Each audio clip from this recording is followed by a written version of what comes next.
모든 행실에 거룩하라 라는 제목의 말씀을 우리가 함께 나누겠습니다. 세계적으로 기독교 박해가 점점 심해지고 있다고 합니다.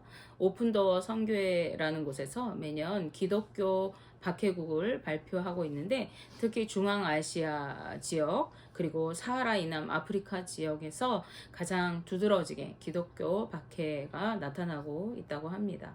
또 이면에는요, 이교도 국가에서 개종하는 그러한 부흥의 역사도 함께 일어나기는 하는 것 같아요. 예수 그리스도를 믿는다는 이유로 옥에 갇히기도 하고, 매를 맞고, 가족과 이웃들에게 배척을 당하고, 심지어 죽음에 이르기도 하는 이 박해가 우리를 두렵게 하지 않을 수가 없죠. 그런데 우리는 이것을 외면하지 말고 내일하고 상관없다 이렇게 여기는 것이 아니라 이 일들을 위해서 기도해 주어야 하겠습니다. 그런데 이 같은 박해는 오늘날에만 있는 것이 아니죠. 초대교회 성도들도 이러한 박해를 겪었던 것입니다. 오늘 우리가 읽은 이 본문 말씀은요, 환난과 고난 중에 있는 이방의 그리스도인들에게 베드로가 보낸 그 편지의 글입니다. 이 편지의 수신자들은 주로 개종한 이방의 그리스도인들로 보여지는데요. 이들은 이교도들에 의해서 심한 박해를 당하고 있는 중이었습니다. 극심한 박해가 계속될 때 낙심하고 믿음에서 떠나는 성도들이 생겨나게 되고, 또 교회는 그 교세가 줄어들게 마련입니다. 따라서 베드로는 성도들에게 구원의 확신을 가지고 끝까지 인내하며 믿음으로 견디고 거룩하게 생활하면서 예수 그리스도께서 다시 오실 그날을 기다리도록 이 이방의 그리스도인들을 격려하기 위해서 이 편지를 썼던 것이죠. 오늘 본문 말씀 베드로전서 1장 13절 말씀에, 그러므로 너희 마음의 허리를 동이고 근신하여 예수 그리스도께서 나타나실 때에 너희에게 가져다 주실 은혜를 온전히 바랄지어다 라고 말씀하고 있습니다. 베드로는 지금 우리 눈에 보여지진 않지만 언젠가 반드시 오실 예수 그리스도, 우리 앞에 나타나실 그분이 다시 오실 것인데, 그리고 그 날에는 우리 믿는 성도들에게 은혜를 가져다 주실 것인데, 그러니 너희는 마음의 허리를 동이고 근신하여서 조심하여서 그때를 온전히 바라라고 말씀하고 있습니다. 베드로는 그리스도인들에게 마음의 허리를 동이라라고 말씀하고 있어요. 허리를 동이는 것은 의복의 허리띠를 이렇게 조이고 단단히 태세를 취하는 것을 말합니다. 이스라엘 민족이 출애굽할 때, 출애굽 당시에 그 밤에 허리를 동이고 유월절 어린 양을 잡아서 그 고기를 먹었습니다. 구원의 여정을 준비하고 준비 태세를 갖추고 그 양의 고기를 먹었던 것이죠. 이것과 마찬가지로 급한 일을 당할 때를 대비하는 경계 태세를 취해야 한다는 거예요. 그 경계 태세, 곧 이제 무슨 일이 나기만 하면 뛰쳐나갈 그 태세를 갖추어야 한다는 것입니다. 그런데 육신적으로 이 허리를 동이는 것이 아니라 마음의 허리를 동이라고 이야기합니다. 마음을 단단히 부여잡고 매사에 긴장된 자세로 하나님의 음성에 귀를 기울이면서 지내야 한다는 것을 오늘 베드로가 말하고 있는 것입니다. 즉, 주위의 핍박과 혼란한 상황으로 인해서 자신의 어떤 가지고 있는 신앙이 흔들리거나 또 사단이 내 약한 마음을 틈타서 공격할 만한 여지를 제공해서는 안 된다는 것이죠. 그래서 항상 긴장감을 가지고 주님이 다시 오실 그날을 기다리면서 믿음의 경주를 계속해야 한다는 것입니다. 그런가 하면 온전히 바랄지어다 라고 말하고 있는데요. 이 표현은 낙담하거나 체념하지 말고 소망을 가지라는 것입니다. 그 소망을 계속해서 가지라는 것이죠. 여기서 온전히라는 표현은요, 공동 번역에서는요 끝까지라고 번역되었어요. 그래서 이 구절을 읽으면 여러분에게 내려주실 은총을 끝까지 기다리십시오 라고 공동 번역 성경은 기록하고 있습니다. 즉, 끝까지 포기하지 말고 하나님 나라를 소망하면서 그 소망을 가지고 예수님 다시 오실 그날을 기다리라는 것입니다. 베드로는 예수 그리스도가 반드시 다시 오실 것이기 때문에 지금 고난 가운데서도 소망을 가지고 참고 인내하면서 그때를 기다릴 것을 강하게 권면하고 있는 것입니다. 그런가 하면 주님이 다시 오실 날을 기다리는 성도의 삶이 어떠해야 하는지 베드로가 설명합니다. 베드로전서 1장 14절 15절 말씀에 너희가 순종하는 자식처럼 전에 알지 못할 때 따르던 너희 사역을 본받지 말고 오직 너희를 부르신 거룩한 이처럼 너희도 모든 행실에 거룩한 자가 되라 라고 말씀하고 있어요. 앞서 말씀드린 것처럼 이 본 서신의 주된 수신자는 개종한 이방의 그리스도인들입니다. 즉 이방인들인데 그들이 나도 예수 그리스도를 믿겠습니다 라고 믿고 또 그리스도의 사람이 된 것이에요. 따라서 이들이 구원받기 전에는 온갖 더러운 욕망들을 쫓아서 살았습니다. 하지만 이제는 하나님의 은혜 아래에 있는 그분의 자녀들이 되었기 때문에 베드로는 순종하는 자식처럼 그들을 부르신 거룩한 이처럼 그들도 모든 행실에 거룩한 자가 되라고 권면하고 있는 것입니다. 이것은 우리에게도 동일하게 주어지는 것이죠. 우리가 하나님을 알지 못할 때는 내 멋대로 살아갔고 세상의 어떠한 것들을 쫓아서 막 살아가요. 내 욕망대로, 내가 하고 싶은 대로, 먹고 싶은 대로, 입고 싶은 대로, 쓰고 싶은 대로 막 그렇게 살아가는데 하나님을 알게 되어지고 하나님을 믿게 되어지고 예수 그리스도로 인하여 하나님 자녀가 되어졌을 때는 하나님의 자녀답게 살아야 하는 것이죠. 그래서 이 베드로의 말은 신분에 걸맞는 삶을 살아야 한다는 것을 말씀하는 것입니다. 하나님의 자녀가 된 자들은 마땅히 하나님 아버지께 순종하는 것이 당연한 것입니다. 여기에서 알지 못할 때로 번역된 단어는요, 무지함을 의미하는 단어예요. 그리고 이 무지라고 하는 단어는 하나님께 대하여 무지한 이방인의 특성을 말할 때 주로 성경에서 사용되었다고 합니다. 따라서 본 서신의 수신자들 대다수에 해당하는 개종한 이방인 그리스도인들은 구원받기 전에는 하나님을 알지 못했어요. 그래서 무분별하게 우상을 섬겼고 자신의 욕망을 따라서 살아가면서 도덕적으로나 영적으로 바람직하지 못한 부도덕한 삶을 또 윤리적으로 옳지 못한 삶을 살았던 사람들인 것이죠. 그들의 그러한 삶은요, 하나님께로부터 멀어져서 죄 가운데 빠지게 하는 그러한 삶이었던 것입니다. 그 대표적인 모습이 베드로전서 2장 1절 말씀에 기록되어 있는데 그것은 모든 악독과 기만과 외식과 시기와 비방하는 말들 이러한 것 등입니다. 이외에도 많이 있겠죠.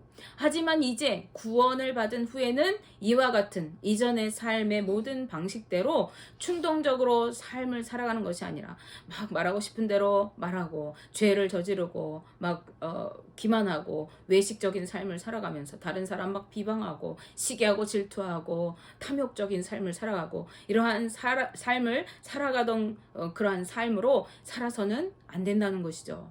베드로는 말합니다. 구원받은 성도들은 이제 더 이상 세상에 속하여 육신의 정욕대로 살아가는 것이 아니라 그로부터 벗어나서 하나님의 법에 순종하면서 하나님의 성품을 배우기를 힘쓰는 하나님의 자녀다운 거룩한 삶을 거룩한 생활을 해야 한다는 것입니다. 왜냐하면 우리를 부르신 하나님이 거룩한 분이시기 때문에 거룩한 하나님을 닮아가서 하나님의 자녀로서 거룩한 삶을 사는 것이 당연한 것이기 때문이죠.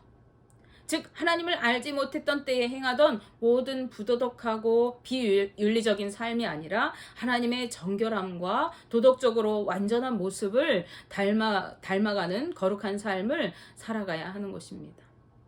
이것은 존재의 변화와 함께 삶의 변화를 이루어가야 하는 것을 의미하는 것입니다. 이처럼 우리 그리스도인들이 변화를 이루어야 하는 이유는 베드로가 성경 말씀을 근거로 말씀하고 있는데 베드로전서 1장 16절 말씀에 기록되었을 때 내가 거룩하니 너희도 거룩할지어다 하셨느니라 라고 말씀합니다. 이 말씀은 레위기에 기록된 말씀인데요. 하나님께서는 자기 백성들에게 너희가 거룩함을 부여하시고 거룩하게 살아야 한다고 말씀하세요. 즉 선택받은 이스라엘 백성들을 거룩한 백성으로 삼아주셨어요. 그들이 거룩해서가 아니라 하나님께서 그들을 거룩한 백성이라고 불러주신 것입니다. 마찬가지로 우리 믿는 성도들은 예수 그리스도로 인하여 거룩함을 입은 하나님의 자녀들이 된 사람들이에요. 히브리서 10장 10절 말씀에 이 뜻을 따라 예수 그리스도의 몸을 단번에 들이심으로 말미암아 우리가 거룩함을 얻었노라 라고 말씀합니다. 예수 그리스도께서 우리의 모든 죄와 허물을 담당하시고 십자가에서 죽으심으로 말미암아서 이제 우리가 거룩함을 얻게 되었어요. 우리는 거룩한 하나님의 자녀라는 그러한 호칭을 얻게 된 거예요. 거룩한 자격을 얻게 된 거예요. 거룩한 존재가 된 것입니다. 따라서 우리는 예수 그리스도와 같이 거룩한 삶을 살아가야 하는 것입니다. 하나님께서 이스라엘 민족들을 거룩한 백성으로 불러주시고 그들에게 내가 거룩하니 너희도 거룩하게 살아라 라고 말씀하셨죠. 마찬가지로 예수 그리스도로 인하여 우리 모든 죄를 대속하시고 우리를 거룩한 하나님의 자녀로 삼아주신 하나님께서 우리에게 너희가 거룩한 하나님의 자녀가 되었으니 거룩하게 살아가라 라고 하시는 거예요. 비록 우리가 살아가는 이 세상은 여전히 타락하고 부패함이 가득한 그러한 세상입니다. 그러나 예수 그리스도께서 그러셨던 것처럼 하나님의 뜻을 따라서 거룩한 삶을 추구하면서 살아가야 하는 것이 우리 성도된 사람들의 삶의 모습인 것이죠. 예수 그리스도의 피값으로 우리의 모든 부정하고 더러운 것을 씻으시고 거룩한 백성으로 새롭게 지어주셨기 때문에 그렇습니다. 그렇기 때문에 그리스도인들은 다시 더럽히는 삶을 살아가서는 안 되는 것이죠. 자신을 온갖 부정한 것에서 멀어지게 하고 거룩한 하나님의 자녀로서 거룩한 삶을 살아가야 하는 것입니다. 구원받은 자는 거룩한 하나님의 자녀, 하나님의 백성으로 신분이 바뀐 사람들인 것이죠. 그런데 자신이 얻게 된 이 신분만을 믿고 아무렇게나 살아가서는 안 되는 것입니다. 구약 시대의 이스라엘 백성들이 또 신약 시대의 바리새인과 서기관들이 자신들은 선택받은 민족, 구원받은 하나님의 자녀라는 신분만을 믿고 선민의식에 빠져서 살았어요. 그런데 그들의 삶은 하나님의 뜻과 관계없이 방자하게 살았던 것이죠. 그러면서도 말하는 거예요. 우리는 결코 망하지 않을 것이다. 우리는 구원받았으니까 반드시 하나님께서 책임져 주실 것이기 때문에 우리는 결코 망하지 않는다고 굳게 믿고 있었던 거예요. 그러나 하나님께서는요, 사람을 외모로, 즉 겉으로 보여지는 어떠한 신분이나 생김새나 혈통과 같은 그러한 조건들로 우리를 바라보시는 분이 아니십니다. 그분은 우리가 행한 대로 심판하시는 분이세요. 우리가 하나님께서 원하시고 바라시는 뜻을 따라서 행하며 살았는가 살지 않았는가 하는 것으로 우리를 판단하시는 분이 하나님이신 것이에요. 즉 마음에서 우러나오는 진실한 믿음에 근거한 태도, 삶의 태도로 각 사람을 판단하는 분이시라는 것입니다. 그 하나님을 우리 구원받은 성도들은 어떻게 부르죠? 아버지라고 부릅니다. 그 이유는 예수 그리스도로 인해서 그분의 자녀가 되는 권세를 우리가 누리게 되었기 때문에 그렇습니다. 따라서 변화받은 성도들은 이제 더 이상 이 세상에 속한 자들이 아니라 하나님 아버지께 속한 자들이 되었습니다. 비록 여전히 우리 육신의 삶은 이 세상에 섞여서 살아가지만 더 이상 이 세상에 속해서 세상의 법을 따라가는 사람들이 아니라 하나님 나라의 백성으로서 살아가는 자들인 것이죠. 그러므로 이 땅에서의 삶은 우리가 이 땅에서 사는 동안의 이 육신의 삶은 나그네와 같이 마치 외국에서 생활하는 것과 같은 삶을 사는 그러한 기간이에요. 우리가 다른 나라에 여행을 가서 홈스테이를 한다거나 어학연수를 한다거나 이렇게 살아간다고 생각을 해보세요. 우리는 그 나라에 속해서 살아가고 지내게 됩니다. 그렇다고 우리가 그곳 사람들의 삶의 방식을 그대로 모방해서 살아가지는 않죠. 또 그곳에서 잠시 동안 머물러 있다가 우리는 다시 우리가 원래 살고 있던 나라로 다시 내 집으로 돌아갈 것을 알기 때문에 그곳에서 새롭게 집을 짓거나 집을 사거나 땅을 사거나 어떤 물건들을 많이 쌓아두지 않습니다. 왜 그래요? 우리는 여기에서 영원히 살 것이 아니라 다시 집으로 돌아가서 내 생활을 살 것이기 때문에 그렇죠. 이것과 마찬가지로 우리 그리스도인들은 이 땅에서 섞여 살아가지만 그 삶은 이 나그네와 같은 삶이고 다시 돌아갈 본향이 있는 삶이라는 것을 우리가 알아야 합니다. 그러므로 베드로는 이 세상에서의 나그네의 삶을 두려움으로 살아가라고 권고합니다. 왜냐하면 이 세상에서의 삶을 심판하시는 아버지를 모시고 살아가는 사람들이기 때문에 그렇죠. 나그네의 삶을 신중한 태도로 살아가라고 권고하는 것입니다. 비록 지금 박해 가운데 있다 할지라도 우리 육신을 박해하는 저 사람들을 두려워하면서 이 세상에 휘둘리는 것이 아니라 우리의 육신뿐만 아니라 우리의 영혼까지도 주관하시는 하나님을 경외하고 두려워하면서 그분 앞에서 온전하고 거룩한 삶을 살아가라고 말씀하고 있습니다. 우리의 육신은 마치 못과 같다고 얘기해요? 풀과 같아요. 그리고 육체로 누리는 영광, 우리가 이 세상에서 조금 잘 살고 명예를 얻고 권세를 얻고 이러한 영광들은 풀의 꽃과 같아요. 그래서 쉽게 이 육신의 삶과 육신에서 누리는 어떠한 것들은 쉽게 마르고 져버리는 풀과 꽃과 같다고 말씀합니다. 즉 이 세상의 삶은요, 잠깐 있다가 쉽게 사라져버리는 것에 불과하다는 거예요. 그러니까 영원한 주님의 나라가 임하기까지 그 나라를 소망하면서 믿음으로 인내하고 하나님 앞에서 거룩한 삶을 살아가라는 것이에요. 이 세상에서의 어떤 것을 이루려고 살지 말고 하나님 앞에 거룩한 삶으로 서 있기를 위해서 살아가라는 것이죠. 그렇다면 어떻게 살아가는 것이 거룩한 삶을 살아가는 것일까요?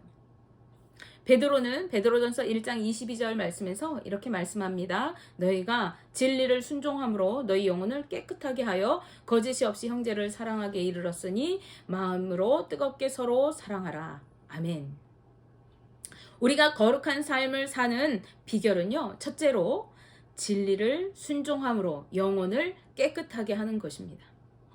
진리가 무엇입니까? 진리는 바로 하나님의 말씀입니다. 즉 주의 말씀에 순종하여 살아가는 것이 우리의 영혼을 깨끗하게 하고 거룩하게 하는 비결이라고 베드로 사도는 말씀하고 있는 것입니다. 그러므로 거룩한 삶을 살아가기 위한 그 첫걸음은요, 말씀대로 순종하는 것입니다.